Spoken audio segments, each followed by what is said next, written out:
Just another kind of tip. When somebody gives you a budget, so if I ask Tony, what's your budget for root canal? Zero, right? He hasn't set any money aside for something that's unpleasant, right? If it happens, it happens. He'll deal with it. When somebody gives me a budget, so essentially they're saying, I'm willing to spend this much money to get some unknown death benefit. What I always ask them is, just curious how you arrived at that budget range. Mm-hmm.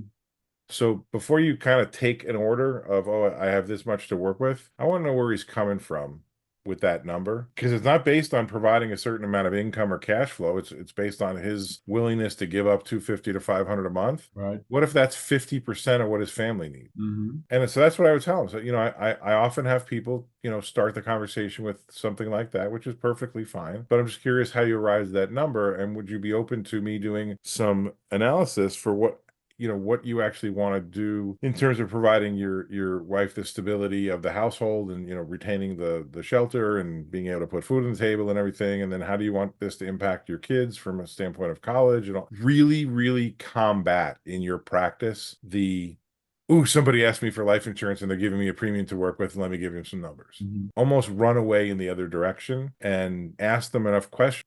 The thing I've said for 35 years is, don't violate your process. If your process is to do an income loss replacement analysis, ask about debts, ask about income, ask about cushions, ask about college, then say, look, this is what I do. Now, if it happens that his death benefit matches up to the $500 premium, great. And if it doesn't, hopefully he's gotten to you've done the right thing with the emotions and the impacts and the consequences, and he's talked about how it would affect his kids and all that. And your policy comes out at $650 a month, Right. because that's the number he needs.